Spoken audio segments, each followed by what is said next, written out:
Ya son las 9, algunos tienen hijos y si quieren escaparse, ahora es el tiempo de escaparse, ¿ya? Porque esta sesión va a durar todavía unos 45 minutos a una hora, más o menos, pero están bienvenidos a quedarse también y participar de la enseñanza que estamos siguiendo. Quiero comenzar con una palabra de oración, viendo los dramas esta noche, me hizo pensar en un mundo perdido, sin Cristo, y la necesidad que hay para llevar el Evangelio a muchos lugares y, el deseo de ver a personas perdidas entendiendo el Evangelio del Señor Jesucristo y el deseo de ver a hermanos y hermanas con un Evangelio claro que puedan llevar el Evangelio a otros lugares. Y me ha tocado lo que vi en ese sentido y quisiera pedir al Señor que nos guíe esta noche. Oremos, por favor, hermanos. Bendito Padre Celestial, te damos gracias por tu amor por nosotros, ese amor que entregó a su único Hijo, el Señor Jesucristo, para morir por nosotros, pagando la deuda por nuestros pecados y por medio de Él tener la seguridad de vida eterna. Señor, queremos seguir como indica y hemos estudiado un poco en Hechos 1:8, siendo testigos de lo que tú has hecho por nosotros al mundo, nuestro Jerusalén, también Samaria y hasta lo último de la tierra. Señor, pensamos en estos pueblos, estos países que fueron mencionados esta noche, donde hay muy pocos creyentes y los creyentes que hay en algunos de esos lugares son perseguidos, son maltratados, son encarcelados, son torturados por su fe. Y Señor, nos conmueve y nos impulsa para orar y también buscar la manera en que podamos apoyar. Señor, la primera herramienta que tenemos es la oración, que por medio de la oración tú escuchas y tú quieres escuchar nuestras oraciones a favor de esas personas. Y pedimos en esta noche que tú, en tu gracia, que el Evangelio pueda llegar a estos lugares donde no ha llegado todavía. Y que tu consuelo y paz esté con esas personas que se hallan solos y quizás encarcelados por su fe en esta noche. Pedimos que tú estés con ellos y, Señor, que tú nos ayudes a entender la gracia del Señor y tu misericordia y el desafío que tú nos has dado para llevar el Evangelio a nuestras familias y a nuestros pueblos aquí, vecinos y cerca, y también hasta México y otras partes del mundo, que tú bendices también la obra de DM2 y alcanzando a algunos de estos países y otros lugares, Señor, que haya mucho fruto, que haya mucho crecimiento, que puedan entender el Evangelio del Señor Jesucristo en una manera que les impulsa para entregar ese mensaje a otras personas, que sean discipulados y que ellos vayan llevando ese mensaje a otros. En el nombre del Señor Jesús lo pedimos. Amén.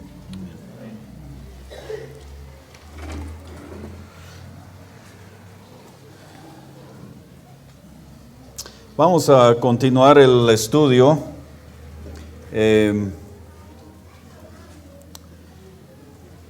Hemos comenzado el libro de los Hechos y viendo que Los Hechos es un libro transitorio donde hay mucha historia de la iglesia, cosas importantes, cosas también para leer y para aprender y para conocer. La verdad es que yo no estudié mucho antes de esto el libro de los Hechos.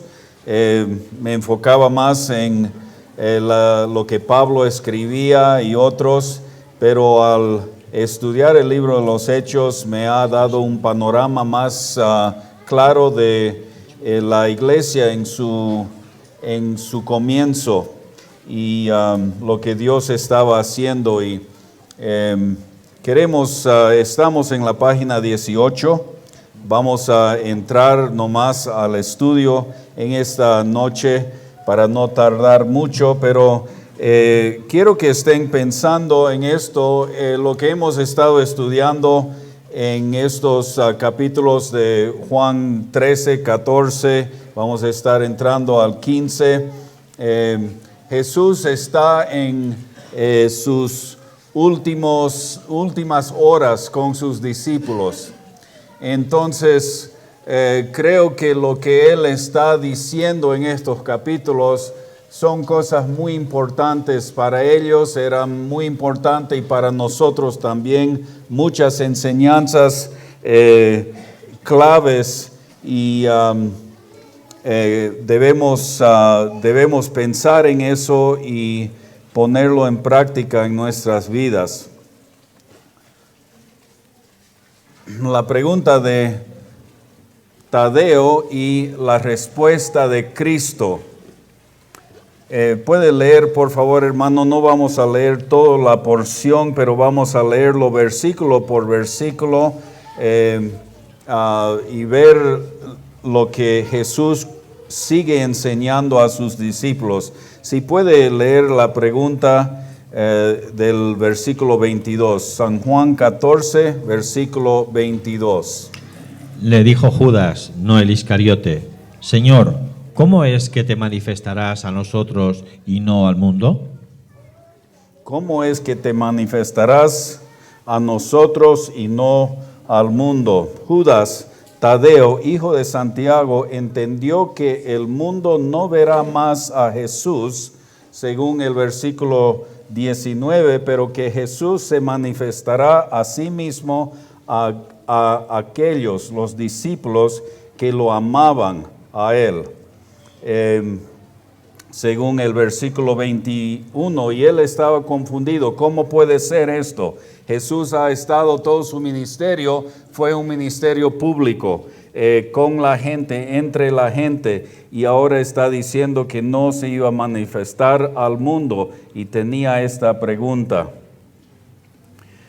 Este entendimiento llevó a una pregunta: Señor, ¿cómo es que te manifestarás a nosotros y no al mundo? Esta pregunta mostró que los discípulos todavía esperaban que Jesús establecería su reino inmediatamente. Se recuerdan, ¿no?, que ellos estaban esperando un reino terrenal y esperaban que Jesús iba a establecer ese reino, y seguían con esa mentalidad, y por eso no entendían algunas de las cosas que Jesús les estaba diciendo. Tenían preguntas. Versículo 23, hermano. Respondió Jesús y le dijo: El que me ama, mi palabra guardará, y mi Padre le amará, y vendremos a él y haremos morada con él. Jesús no respondió directamente a la pregunta de Tadeo, sino que regresó al tema del amor que había estado desarrollando. Regresó al tema del amor que había estado desarrollando. Era algo básico e importante que Jesús quería comunicar con sus discípulos en sus últimas charlas y enseñanzas con ellos. Enfatizaba el amor. Él lo amplió para incluir a cualquiera que venía a amarlo, incluyendo tú y yo. Jesús no se manifestaría al mundo, sino solo a los que le aman. Solo creyentes pueden amarlo.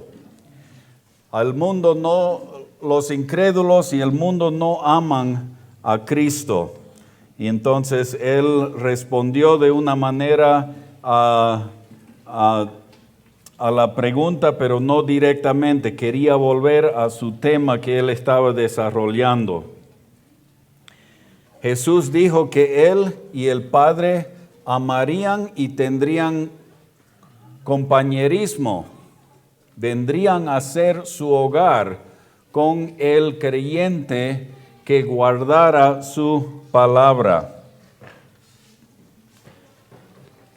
Por medio del Espíritu Santo vendrían a estar en el creyente, y vamos a ver eso más adelante. El versículo 24, hermano. El que no me ama no guarda mis palabras, y la palabra que habéis oído no es mía, sino del Padre que me envió. Jesús invirtió el orden de las palabras del versículo anterior, el que no lo ama, obviamente no está reteniendo sus palabras, sus enseñanzas. Entonces hay un vínculo entre la palabra de Dios y demostrar el amor a Él. La importancia de la palabra de Dios y la obediencia, ponerlo en práctica. El creyente que elige vivir en la carnalidad no desarrolla un amor puro por Dios. La definición bíblica de la mundanidad. Lea por favor Primera de Juan 2, versículo 15 y 16, hermano. No améis al mundo ni las cosas que están en el mundo. Si alguno ama al mundo, el amor del Padre no está en él, porque todo lo que hay en el mundo, los deseos de la carne, los deseos de los ojos y la vanagloria de la vida, no proviene del Padre, sino del mundo. Entonces el creyente que elija vivir en el mundo no está demostrando el amor de Dios, no ama, no tiene un amor puro a Dios. San Juan 6, 66. Hermano.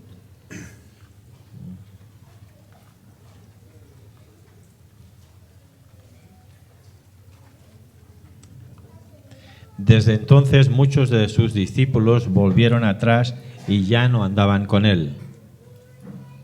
Y 12:42.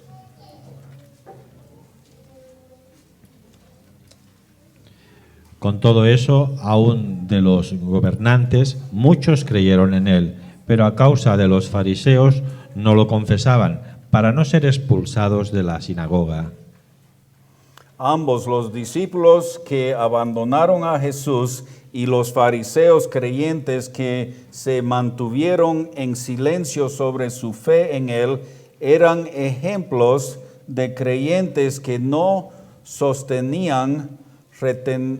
tenían la palabra, la enseñanza de Cristo en alta estima. Su amor era incompleto. No mostraban su amor públicamente, estaban callados o le abandonaron. No estaban mostrando el amor.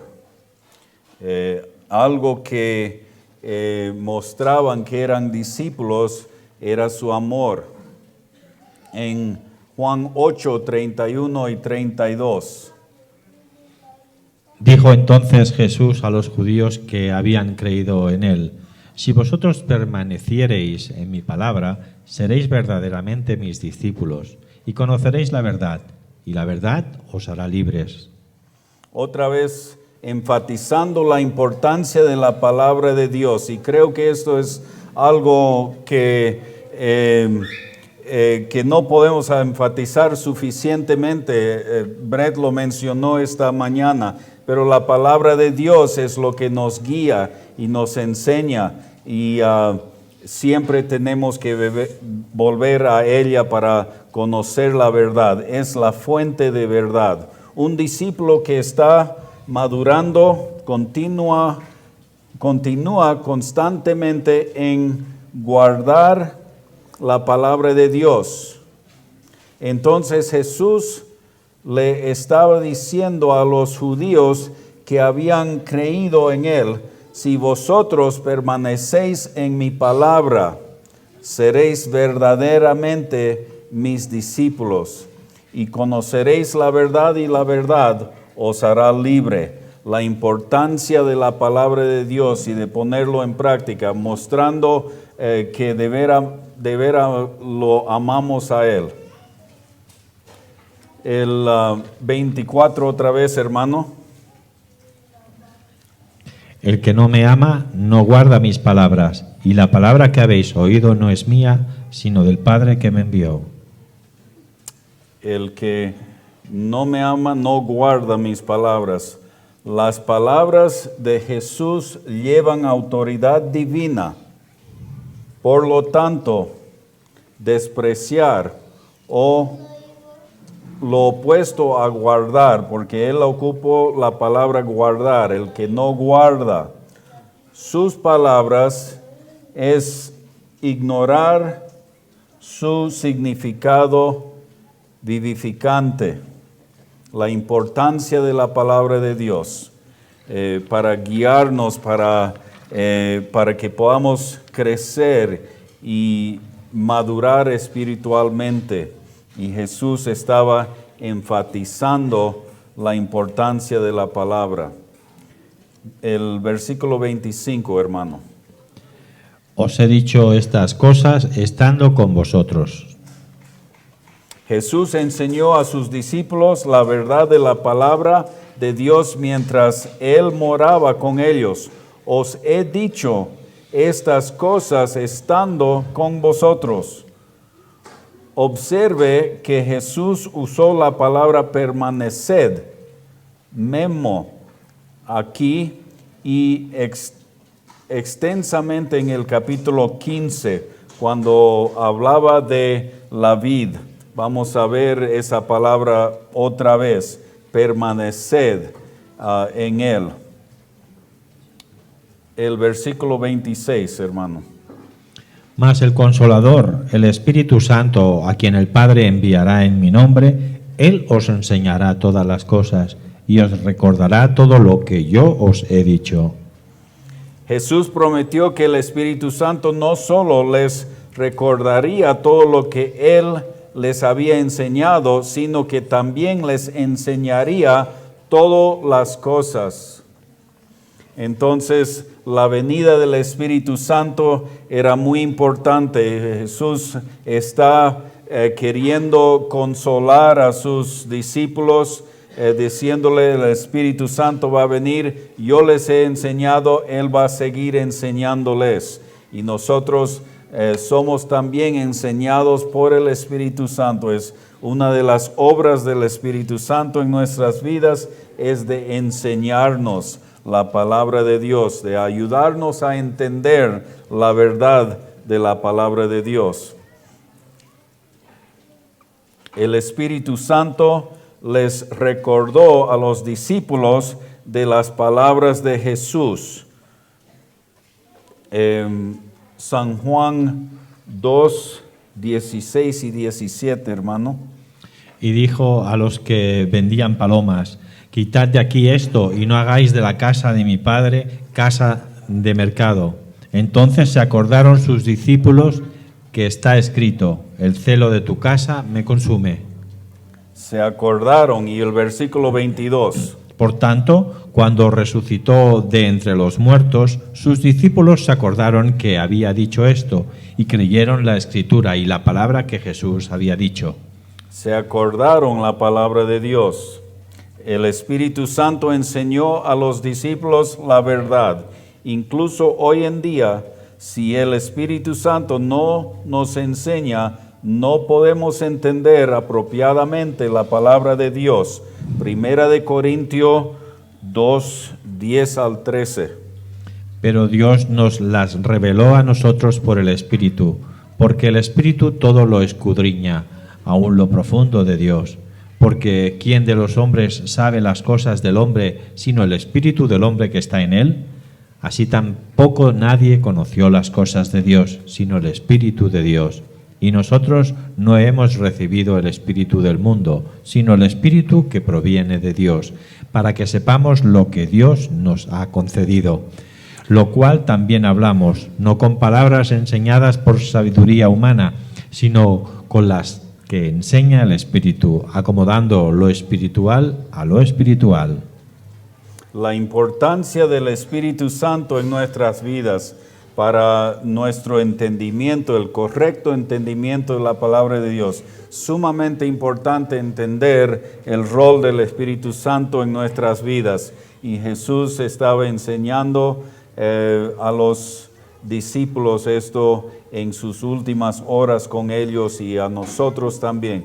El Espíritu Santo ha venido a morar dentro de nosotros, está con nosotros, está en nosotros, y uno de sus dones es de enseñarnos.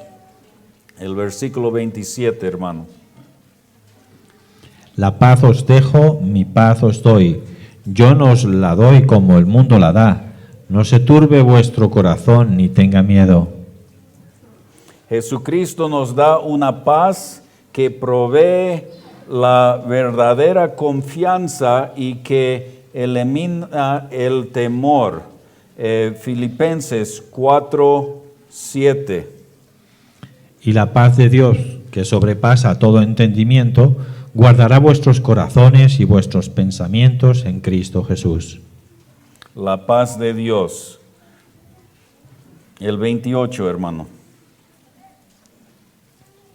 Habéis oído que yo os he dicho, voy y vengo a vosotros.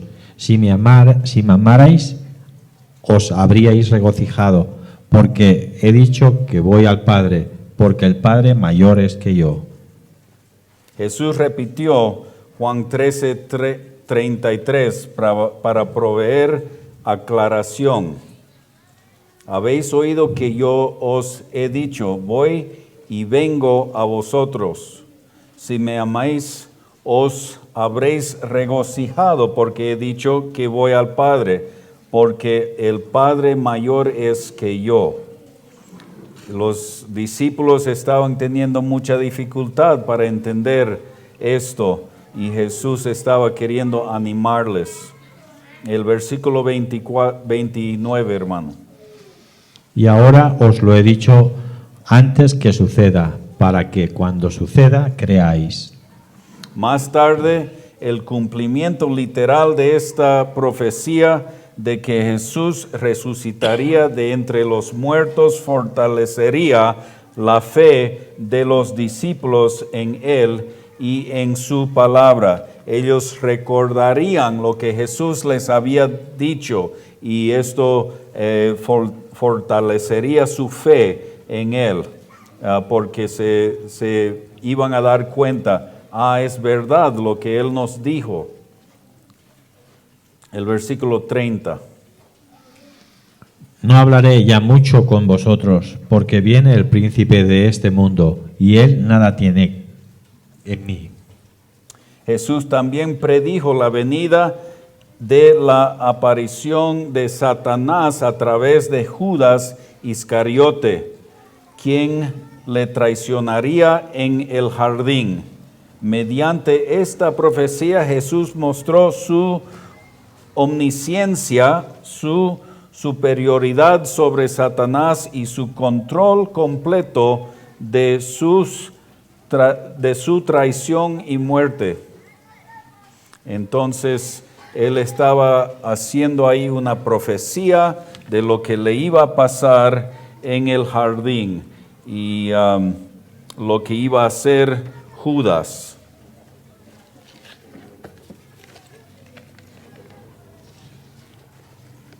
Versículo 31. Mas para que el mundo conozca que amo al Padre, y como el Padre me mandó, así hago. Levantaos, vamos de aquí. Jesús cumpliría el plan del Padre a pesar del dolor personal que sabía que iba a sufrir de parte de nosotros. Hebreos 10, 7 al 10. Entonces dije, he aquí que vengo, oh Dios, para hacer tu voluntad, como en el rollo del libro está escrito de mí. Diciendo primero, sacrificio y ofrenda y holocausto y expiaciones por el pecado no quisiste, ni te agradaron, las cuales cosas se ofrecen según la ley. Y diciendo luego, he aquí que vengo, oh Dios, para hacer tu voluntad, quita lo primero para establecer esto último.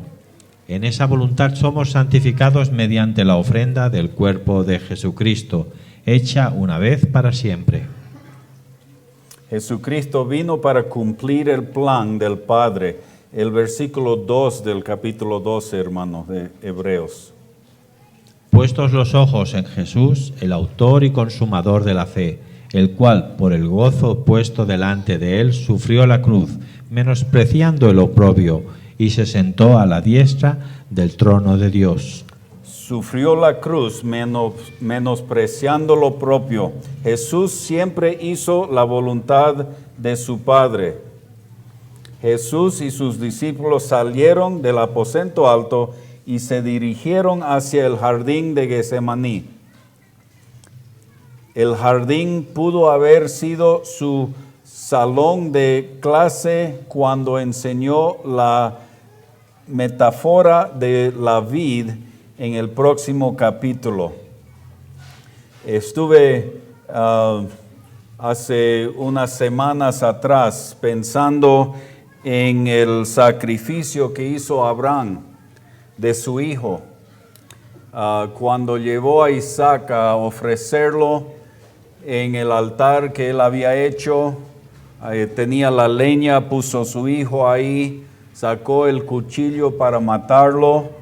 Y en ese instante Dios le dijo, no lo mates. Y proveó un cordero como sustituto por Isaac. Le dijo, no mates a tu hijo. Pero cuando el Hijo de Dios, su propio Hijo, fue sacrificado, Él no dijo no, Él lo permitió. Jesús quería cumplir con la voluntad de su Padre. Y Él fue el sustituto nuestro. Él murió en nuestro lugar. El temor. El temor es falta de confiar en Dios. Inestabilidad emocional. No voy a leer todas estas citas esta noche por falta de tiempo, pero creo que vamos a aprovechar de eso. El temor viene de una actitud arrogante.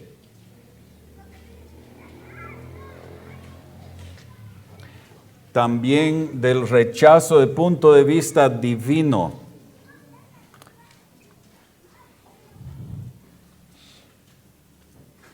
El temor al Señor es totalmente diferente. Es un enfoque en Cristo. Muchas veces tenemos temor, ¿por qué? Porque nuestro enfoque está en otras cosas y no en Cristo. Tenemos estabilidad emocional cuando nuestro enfoque es en Él y no tenemos que tener el temor. Orientación autoritaria, sabiendo quién es nuestra autoridad en nuestra vida y siguiéndole y obedeciéndole, despeja el temor, digo. Y estamos listos para servir. Entonces, poniendo nuestro enfoque en Cristo, nos da valor y nos quita el temor.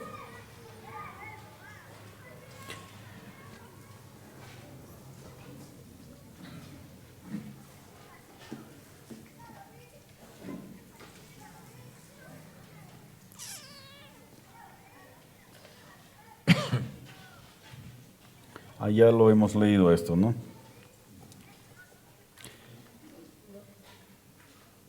Vamos a ver aquí,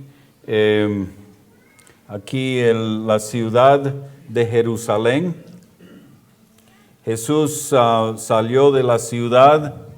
El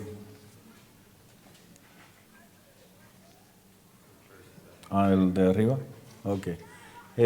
Jesús salió, esta es la ciudad de Jerusalén, el muro que había, y él salió de la ciudad posiblemente por esta reja aquí a el jardín de Getsemaní, donde fue tentado, donde le encontraron y llevaron al juicio, y esto es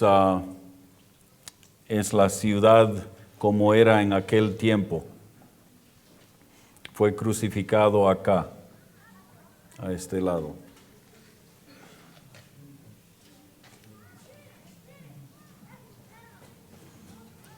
Viticultura en Israel. Los de Tarija, ¿saben algo de esto? La tierra prometida se caracterizaba por el crecimiento de uvas. Deuteronomio 8:8. ¿Puede leer eso, por favor, hermano?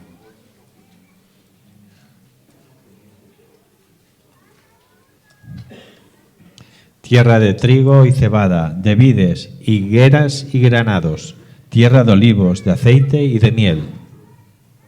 Entonces sembraban bastante uvas en Israel en ese tiempo, y esto estamos mirando esto porque vamos a entrar al capítulo 15, donde habla de la vid.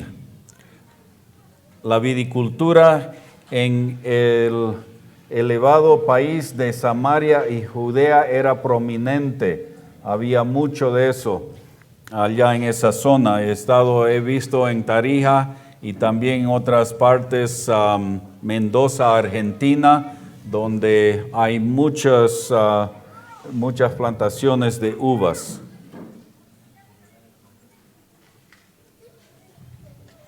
Un cuidado constante de la viña era necesario para tener buen fruto.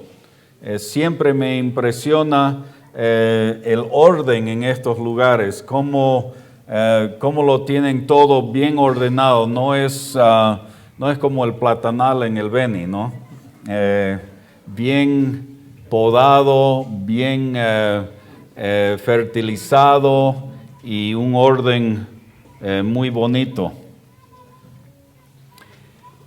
Entonces entramos en el capítulo 15, el permanecer en Cristo y llevar fruto. Esta enseñanza posiblemente fue hecho en el jardín, quizás,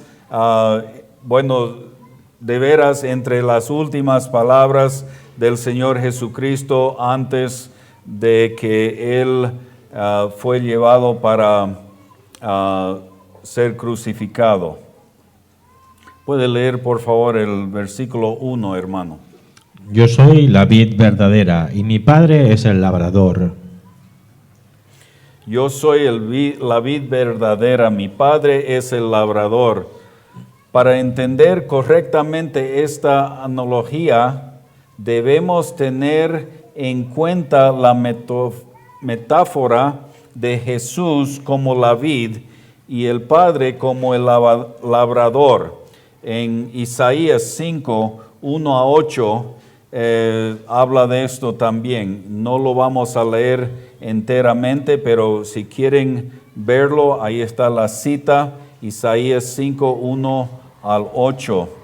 Habla y ocupa la palabra de la viña. Versículo 2, hermano. Todo pámpano que en mí no lleva fruto, lo quitará, y todo aquel que lleva fruto, lo limpiará, para que lleve más fruto. Todo pámpano que en mí, dice, En esta analogía, todas las ramas son creyentes porque están en la vid, en Cristo, en mí. El labrador levanta las ramas que no llevan fruto para prepararlas para llevar fruto. Todo pámpano que en mí no lleva fruto, lo quitará.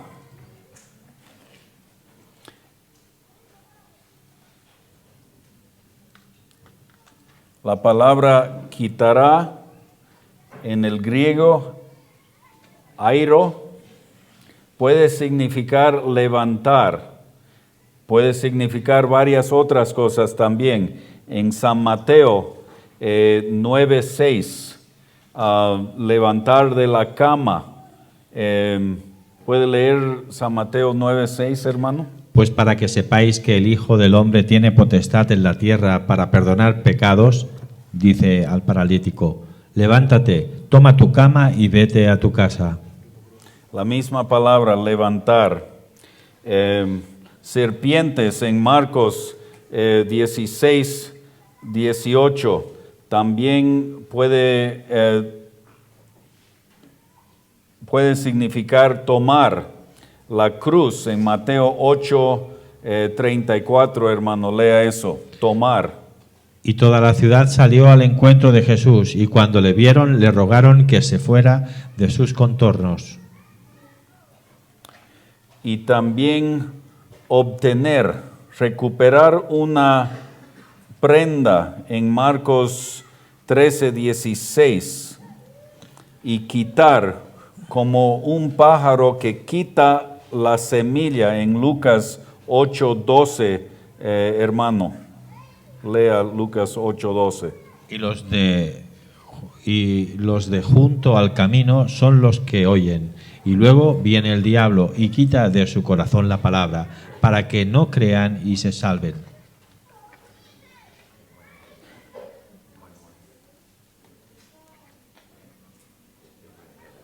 Se adelantó. Yeah.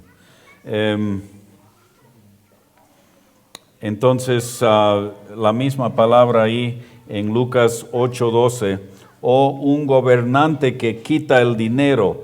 El ejemplo de esa misma palabra, airo, en Mateo 25:28, o varios otros significados. Pero aquí se ocupa la palabra, todo pámpano que en mí no lleva fruto, lo quitará, lo levantará. Quiere decir aquí el Señor que quita una rama sin fruto de la vid, o que la levanta en la vid. ¿Cuál será que está queriendo decir? En un viñedo, un labrador solo se ocupa de las ramas que no están llevando fruto. Él las levanta y las ata a enredaderas con la esperanza de obtener una cosecha abundante para la estación apropiada. O sea que la levanta del suelo, lo amarra para que no esté en el suelo y pueda dar fruto. Entonces tiene ese significado. El propósito es para que pueda dar más fruto. El versículo 2 otra vez, hermano. Todo el pámpano que en mí no lleva fruto, lo quitará, y todo aquel que lleva fruto lo limpiará para que lleve más fruto.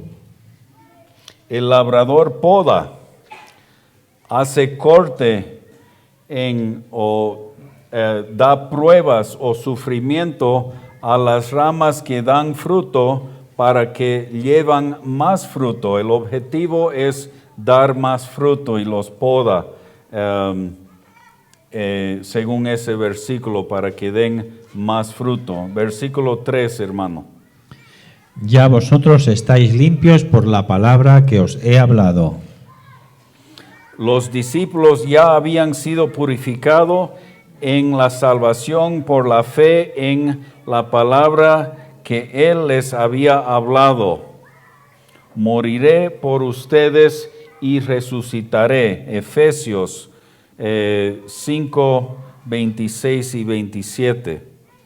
Para santificarla, habiéndola purificado en el lavamiento del agua por la palabra, a fin de presentársela a sí mismo, una iglesia gloriosa, que no tuviese mancha ni arruga ni cosa semejante, sino que fuese santa y sin mancha. Entonces sabemos que los discípulos ya habían sido purificados en la salvación por fe en la palabra que Él había hablado. Versículo 4 del capítulo 15, hermano.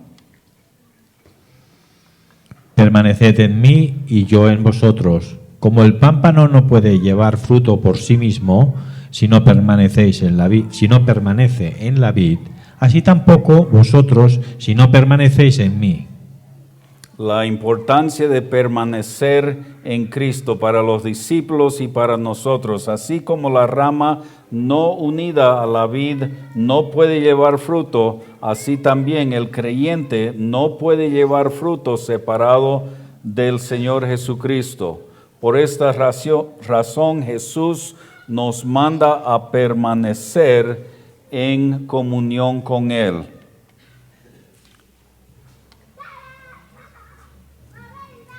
Versículo 5, hermano. Yo soy la vid, vosotros los pámpanos. El que permanece en mí y yo en él, éste lleva mucho fruto, porque separados de mí nada podéis hacer. Sigue enfatizando la importancia de permanecer en Él, no estar separado de Él. Permanecer en Cristo es depender por la fe en Él y en sus provisiones para nosotros, su gracia. Segunda de Pedro 1:3.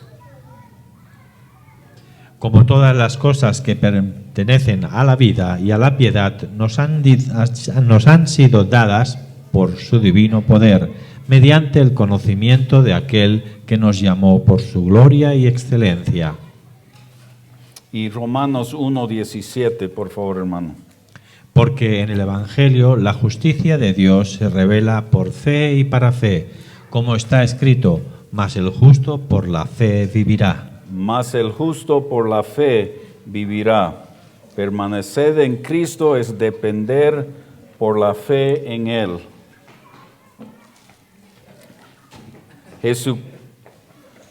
Jesucristo es la vid que produce el fruto que nosotros como rama llevamos. Jesucristo es la vid que produce el fruto que nosotros como rama llevamos. La rama es completamente dependiente de la vid para vida y para llevar fruto. Esta analogía es paralela al andar por el Espíritu, como se encuentra en Gálatas 5:16. Lea por favor eso, hermano. Digo pues, andad en el Espíritu y no satisfagáis los deseos de la carne. Andad en el Espíritu y no satisfacéis los deseos de la carne. Entonces tenemos que estar totalmente dependientes de Él, si no vamos a estar sirviendo a nuestra propia carne y andando lejos de Él. Pero cuando estamos permaneciendo en Él, entonces podemos dar fruto espiritual. Aparte de Cristo y de su poder,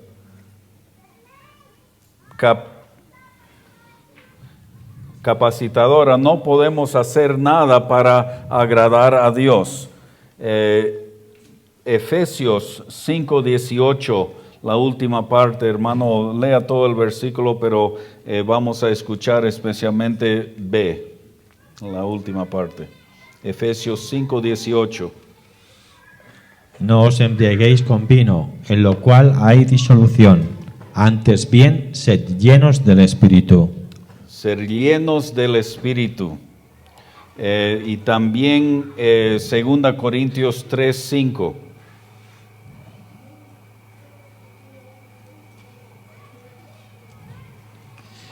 No que seamos competentes por nosotros mismos para pensar algo como de nosotros mismos, sino que nuestra competencia proviene de Dios. Nuestra competencia proviene de Dios. ¿Lo cree esto, hermano? Que aparte de Cristo y su poder, no podemos hacer nada para agradar a Dios. Es verdad, pero no es fácil. Yo he vivido una vida procurando siempre agradar a Dios en mis propios esfuerzos, pero muchas veces sin estar conectado a Él por medio del Espíritu Santo en una manera que me daba el poder para vivir la vida que Él quiere. Entonces, si queremos agradarle a Él, debemos permanecer en Él. En el resto de las Escrituras, las obras espirituales que Cristo produce por medio de nosotros son llamados el fruto del Espíritu Santo. Gálatas 5, 22 y 23, hay una lista del fruto del Espíritu Santo que se produce cuando uno está conectado a la vida, a Cristo. Lea por favor esa lista, hermano. Mas el fruto del Espíritu es amor, gozo, paz, paciencia, benignidad, bondad, fe, mansedumbre, templanza. Contra tales cosas no hay ley. Y también antes de eso hay la lista de las obras carnales. Y hay un contraste aquí entre las obras carnales y el fruto del Espíritu Santo. El creyente que está andando en su propia fuerza produce las obras de la carne, pero el creyente que está conectado a la vid, andando en el poder del Espíritu Santo, produce el fruto del Espíritu Santo. Versículo 6, hermano. El que en mí no permanece será echado fuera como pámpano y se secará. Y los recogen y los echan al fuego y arden. El creyente que no permanece en comunión con Cristo pierde su utilidad para Dios. Un creyente que no permanece en comunión con Cristo es tan inútil como una rama seca que se echa en el fuego y es quemada. El uso de la palabra fuego aquí no quiere decir que un creyente esté alguna vez en peligro de ser quemado en el infierno. No se refiere a eso. El creyente que no permanece en comunión con Cristo es tan útil como una rama seca que es echada al fuego y quemada. Así como las ramas infructuosas no sirven de nada en una vid, el creyente que no permanece en comunión con Cristo se enfrentará a la disciplina y a la pérdida de recompensas futuras a causa de su falta de utilidad para Dios. El creyente que no permanece en la vida, en comunión con Cristo. Hebreos 12, versículo 6. Porque el Señor al que ama disciplina y azota a todo el que recibe por hijo. Y el versículo 7, hermano, del capítulo 15. Si permanecéis en mí y mis palabras permanecen en vosotros, pedid todo lo que queréis y os será hecho. Ahora tenemos una promesa. Dios promete contestar las oraciones de solo aquellos creyentes que están permaneciendo en Cristo y siendo llenos con su palabra. Romanos 12:2. No os conforméis a este siglo, sino transformaos por medio de la renovación de vuestro entendimiento, para que comprobéis cuál sea la buena voluntad de Dios, agradable y perfecta. Y también Proverbios 3, 5 y 6.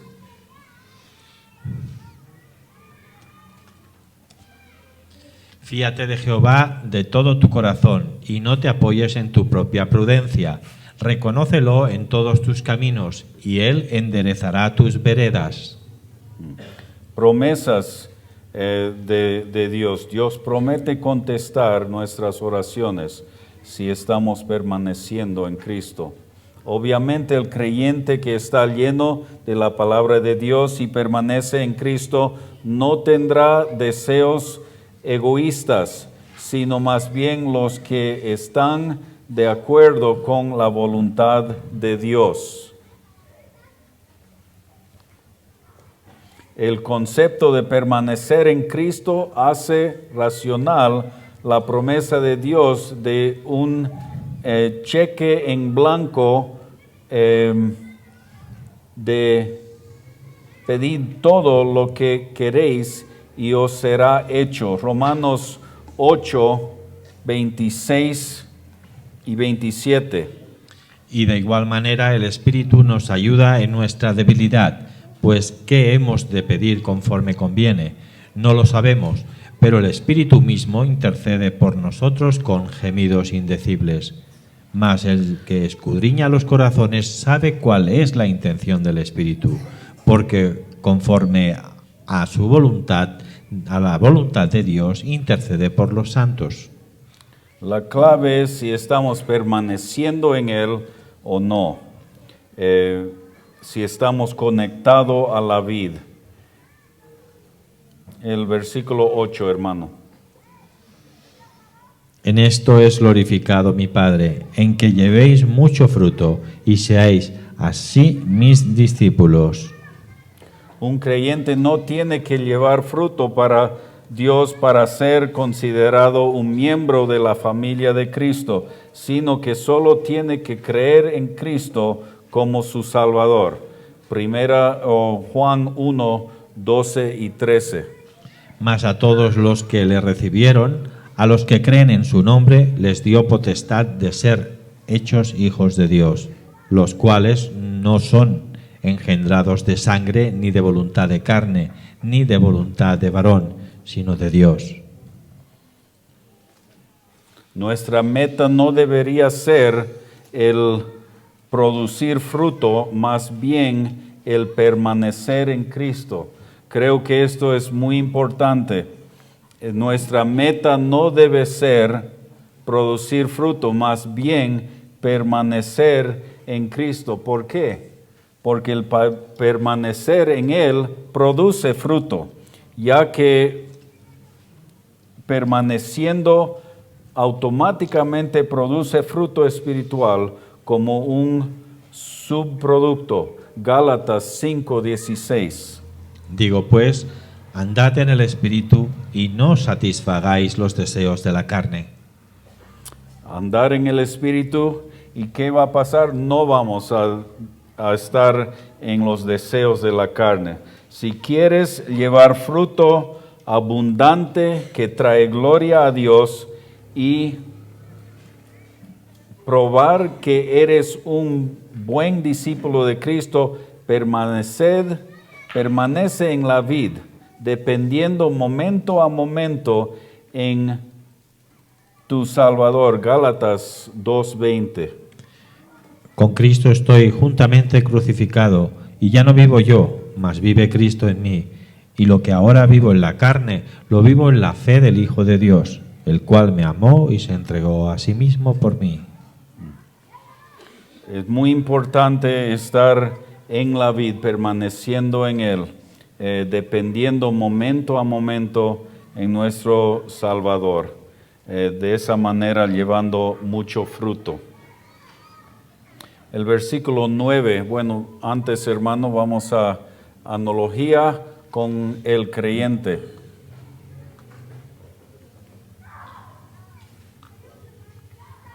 El propósito de la plantación de la vid es equivalente a la salvación.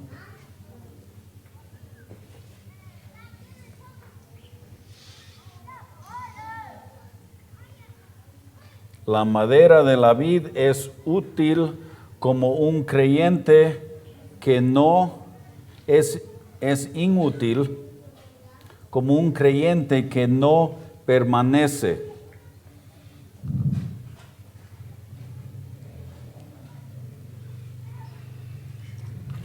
Un gran cuidado, protección y paciencia es necesario para que la vid madure y dé fruto. Lo mismo es para el creyente. Los que trabajan en esto seguramente tienen mucha paciencia porque la vid no produce fruto en poco tiempo, tiene que madurar, tiene que crecer, tiene que ser podado y es igual en nuestras vidas. Tenemos que crecer espiritualmente y toma tiempo. Lo mismo que en la viña.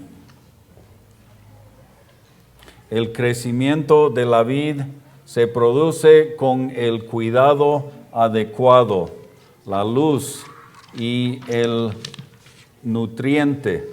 El crecimiento espiritual requiere de la palabra de Dios.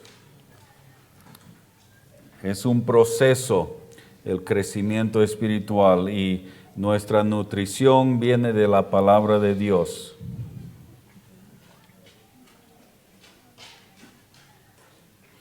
La vid que no produce es considerada inútil y quemada.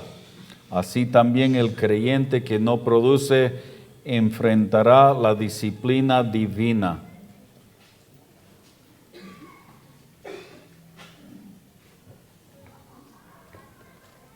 Producción de fruto. Dos formas de andar que producen diferentes frutos, y lo hemos visto esto esta tarde. Andar en la esfera de la luz, de la verdad de la palabra de Dios. O andar en la esfera de las tinieblas. Somos creyentes, pero a veces andamos en el Espíritu y otras veces no andamos en el Espíritu.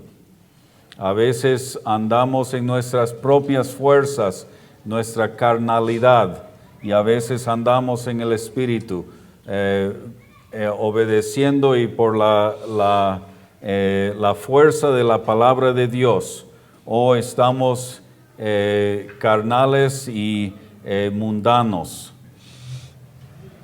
en la esfera de las tinieblas o en la esfera de la luz, produciendo fruto o también produciendo fruto no agradable a Dios.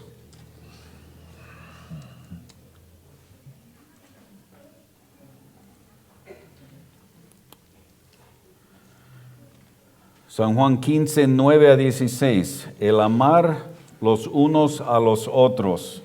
Otro tema que Jesús enfatizó en su último tiempo con los discípulos es el amor el uno al otro, algo muy, muy importante. Permaneced en la vid y ahora el amor el uno para el otro. Dos cosas que él enfatizó en su último tiempo con sus discípulos y por supuesto algo muy importante para nosotros. Versículo 9, hermano. Como el Padre me ha amado, así también yo os he amado. Permaneced en mi amor. Permaneced en mi amor. A lo largo de su ministerio, Jesús amó a los discípulos de la manera exacta con que el Padre le amó. Jesús pidió a sus discípulos que descansaran en su amor por ellos.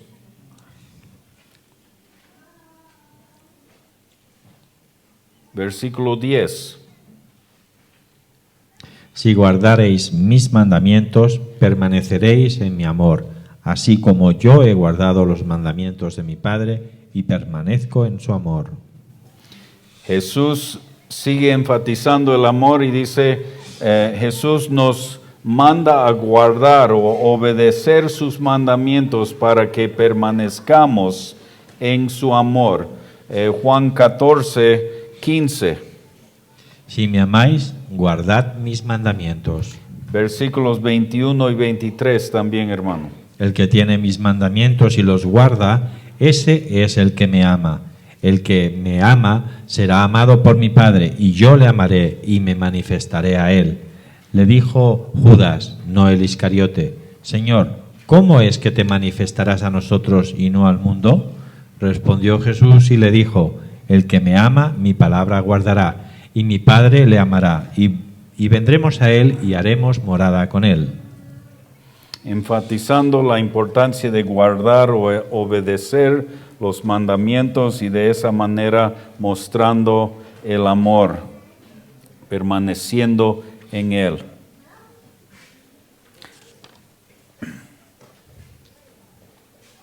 La vida cristiana es circular. Debemos guardar los mandamientos de Dios con el fin de permanecer en su amor, pero para tener el poder de mantener con éxito sus mandamientos y por tanto permanecer en su amor, debemos permanecer en comunión con Cristo. Lea otra vez los versículos 4 y 5, hermano. Permaneciendo en comunión con Cristo. Permaneced en mí y yo en vosotros. Como el pámpano no puede llevar fruto por sí mismo si no permanece en la vid, así tampoco vosotros si no permanecéis en mí. Yo soy la vid, vosotros los pámpanos. El que permanece en mí y yo en él, éste lleva mucho fruto, porque separados de mí nada podéis hacer. Importante para que seamos capaces de mantener cualquiera de los mandamientos de Cristo, debemos permanecer en Él, de la misma manera que Él permaneció en el Padre, permaneciendo en Cristo, por medio del poder del Espíritu Santo en nuestras vidas. Primera de Juan 2:6. Y estaban allí 6 tinajas de piedra para agua, conforme al rito de la purificación de los judíos. Primera de Juan. 1, 4, 2, 6. El que dice que permanece en él debe andar como él anduvo. Versículo importante, ¿no? El que dice que permanece en él debe andar como él anduvo, siguiendo su ejemplo de él. ¿Cómo vivió Jesús?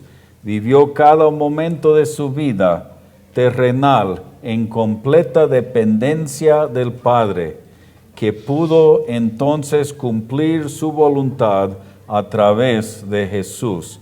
Hechos 2:22. Varones israelitas, oíd estas palabras. Jesús Nazareno, varón aprobado por Dios entre vosotros con las maravillas, prodigios y señales que Dios hizo entre vosotros por medio de él, como vosotros mismos sabéis. Vamos a ver 4 cosas aquí de que Jesús dijo. Él dijo, no puedo hacer nada por mí mismo, porque no busco mi voluntad, sino la voluntad del que me envió, la del Padre. En Juan 5:30. No puedo yo hacer nada por mí mismo, según oigo, así juzgo, y mi juicio es justo, porque no busco mi voluntad, sino la voluntad del que me envió, la del Padre. ¿Será que debemos imitar a Cristo en esto? Decir, no quiero hacer mi voluntad, pero quiero hacer tu voluntad. Quiero permanecer en ti. Porque he descendido del cielo no para hacer mi voluntad, sino la voluntad del que me envió. Juan 6:38. Porque he descendido del cielo no para hacer mi voluntad, sino la voluntad del que me envió. Él quería hacer la voluntad del Padre. Que nada hago por mí mismo, sino que según me enseñó el Padre, así hablo. Nada hago por mí mismo. Juan 8:28. Les dijo, pues, Jesús, cuando hayáis levantado al Hijo del Hombre, entonces conoceréis que soy yo, y que nada hago por mí mismo, sino que según me enseñó el Padre, así hablo. Y también Jesús dijo en Juan 12:49 y 50, porque yo no he hablado por mi propia cuenta, el Padre que me envió, Él me dio mandamiento de lo que he de decir y de lo que he de hablar.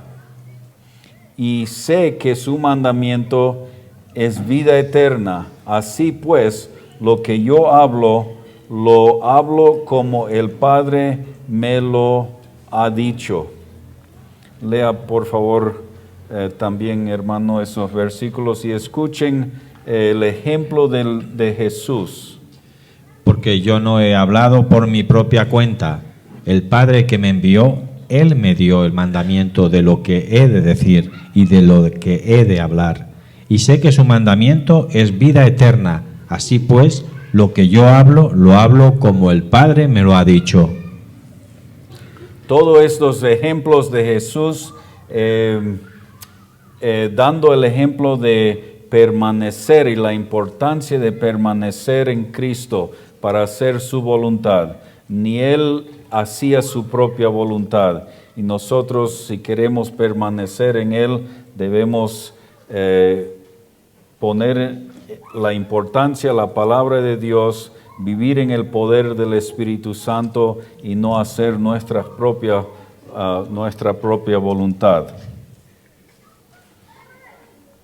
Nosotros absolutamente no podemos guardar sus mandamientos y amar al Señor sin la fuerza que Dios nos da al permanecer en Cristo. Otra vez los versículos claves del capítulo 15, versículos 4 y 5. Escuchen estos versículos, hermanos, que enfatizan la importancia de permanecer en Cristo para nosotros. Permaneced en mí y yo en vosotros. Como el pámpano no puede llevar fruto por sí mismo, sino que permanece en la vid, así tampoco vosotros, si no permanecéis en mí.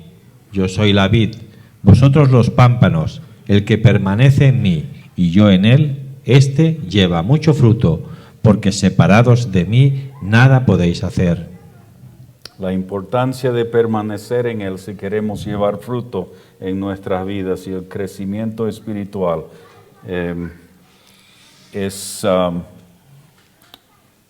vamos a ver un resumen. Dios es amor, primera de Juan 4, 8 y 16. ¿Puede leerlo, hermano? Esto me toca también, Brett, el resumen. Ya. Primera de Juan 4, 8 y 16. El que no ama no ha conocido a Dios, porque Dios es amor. Entonces, la importancia del amor. Jesús enfatizó en estos versículos en el capítulo 14, la importancia del amor. El amor de Dios es visto en su provisión de la salvación mediante Jesucristo. Juan 3:16. A ver, vamos a decirlo todos, ¿ya? 1, 2, 3. Porque de tal manera amó Dios al mundo que ha dado a su único Hijo, para que todo aquel que en Él cree no se pierda, mas tenga vida eterna. Jesús resumió la totalidad de la ley con el concepto del amor. Mateo 22, 35 al 40. Resumiendo la totalidad de la ley con el concepto del amor. Y uno de ellos, intérprete de la ley, preguntó por tentarle diciendo: Maestro, ¿cuál es el gran mandamiento en la ley? Jesús le dijo: Amarás al Señor tu Dios con todo tu corazón y con toda tu alma y con toda tu mente. Este es el primero y grande mandamiento. Y el segundo es semejante: amarás a tu prójimo como a ti mismo. De estos dos mandamientos depende toda la ley y los profetas. ¿De quién es hijo el Cristo? ¿Cuál es el gran mandamiento de la ley? Amar. Jesús estaba enfatizando la importancia del amor en nuestras vidas. El conocimiento es requerido para el amor bíblico. Filipenses 1:9.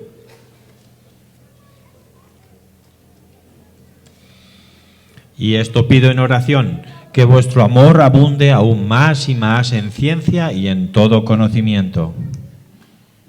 Que vuestro amor abunde más y más en vuestra conciencia y en todo conocimiento. El amor de Dios se demuestra por medio de obedecer sus mandamientos. Juan 14:15.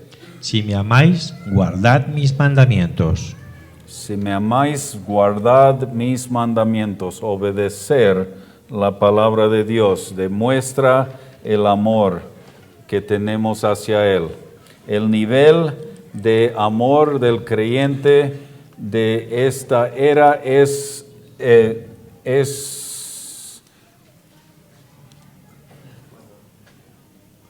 nuestro amor los unos a los otros. Vamos a leer Juan 13:34, donde Jesús nos dice cómo debemos mostrar el amor, cómo van a saber que somos sus discípulos. Un mandamiento nuevo os doy, que os améis unos a otros, como yo os he amado, que también os améis unos a otros. Debemos amar como Él amó, y eso va a demostrar que somos sus discípulos. La forma más completa de compartir es cumpliendo el mandamiento de amarnos unos a otros como Cristo nos amó. El versículo 35, hermano. En esto conocerán todos que sois mis discípulos, si tuviereis amor los unos con los otros. Entonces, podemos demostrar que estamos permaneciendo en Él por el amor que tenemos el uno para el otro. Vamos a concluir entonces con una palabra de oración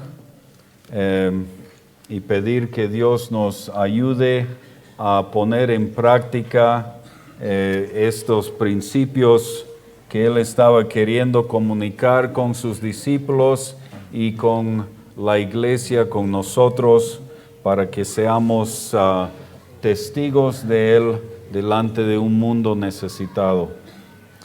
Señor, en esta noche te agradecemos por tu amor por nosotros, ese amor que fue demostrado en la cruz del Calvario, dando su Hijo para morir en mi lugar, en nuestro lugar.